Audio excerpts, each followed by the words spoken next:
चौकशी केस जो फाईल झाला तुम्हाला बेल मिळाली, काय तुम्ही ओव्हरऑल सांगणार? याच्यामध्ये असं आहे की मी एक सिनेमा काढणार आहे, सगळे सिनेमा काढतात ना. बाई मी विकत घेतला न्याय, एक गाणं आहे ना, बाई मी विकत घेतला श्याम, तसं बाई मी विकत घेतला न्याय. या देशामध्ये न्याय विकत घ्यावा लागतो, न्याय मिळत नाही. ज्या पद्धतीनं न्याय व्यवस्थेचं संघीकरण झालेलं आहे, दबाव. हां, एक पोर्न स्टार भारतीय जनता पक्षाचा, बरं का, एक पोर्न स्टार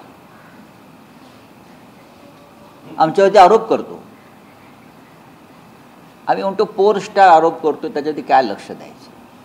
आमची काय बदनामी वगैरे होत नाही. खोटे आरोप सगळ्यांवर, याला तुरुंगात टाकीन, त्याला तुरुंगात टाकीन. एक पोर्न, म्हणजे भारतीय जनता पक्षाची लायकी बघा, एका पोर्न स्टारला पुढे करून त्यांनी आमच्यासारख्या सगळ्यांवरती आरोप केले. आम्ही दुर्लक्ष केलं. पण मीरा भाईंदरमधल्या एका प्रकरणात पुराव्यांसह आम्ही काही भूमिका मांडल्यावरती, बरं का, पोर्न स्टारच्या कुटुंबाचा काय झालं, बेअब्रू झाली. ठीक आहे, न्यायव्यवस्था तुमच्या हातामध्ये आहे, दबाव आहे, पण आम्ही वरच्या कोर्टात जाऊ. बरं, मी आरोपच केलेले नाही आहेत,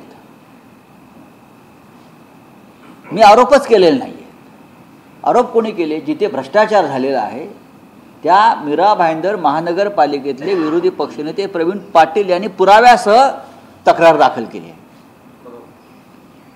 त्यानंतर त्या भागाचे आमदार जे आज भाजपबरोबर आहेत, प्रताप सरनाईक यांनी मुख्यमंत्र्यांना पत्र लिहून, पोलिसांना पत्र लिहून या कामात भ्रष्टाचार झाला आहे, शौचालयाचा चौकशी करा, असा प्रताप सरनाईक आमदार आहेत, त्यांचा आरोप पुराव्यासह.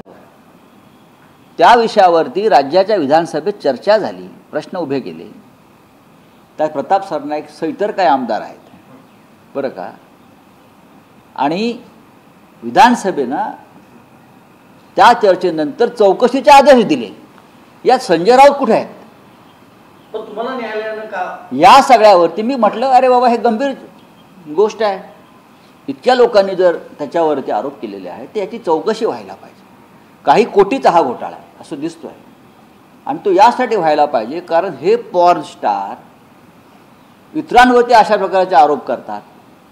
यांच्यावरती जे आरोप आहे, यांच्या संस्था, ट्रस्ट जे आहेत त्यांच्यावरती जे आरोप होतो ती चौकशी व्हायला पाहिजे. यांच्यावरती विक्रांत घोटाळ्याचा आरोप झाला या पॉर्न स्टारवर. INS विक्रांत बचावच्या नावाखाली कोट्यवधी रुपये गोळा केले. आम्ही चौकशी नेमली, ह्यांना अटकेच्या भीतीने पळून गेले बाप बेटे पॉर्न स्टारचे. मग ह्यांनी सरकार आल्यावरती चौकशी थांबवली, पण कोर्टानं तो जो अहवाल आहे चौकशी बंद करण्याचा तो नाकारला आणि परत चौकशी करायला सांगितलं. कोट्यवधी रुपये गोळा केले, त्याच्यावर बोला ना. त्याच्यावर तुम्ही का बोलत नाही? तुम्ही पैसे गोळा केले INS विक्रांतच्या नावाखाली या पॉर्न स्टारना मुलूंच्या. राज्यपालाला देतो सांगितलं, राज्यपाल म्हणतो मला पैसे मिळाले नाहीत. द्या ना हिशोब, तुम्ही लोकांचा हिशोब मागतात ना. पॉर्न स्टारच्या पत्नीची जर बेअब्रू झाली असेल तर तिने आपल्या पॉर्न स्टार पतीकडे याचा हिशोब मागायला पाहिजे.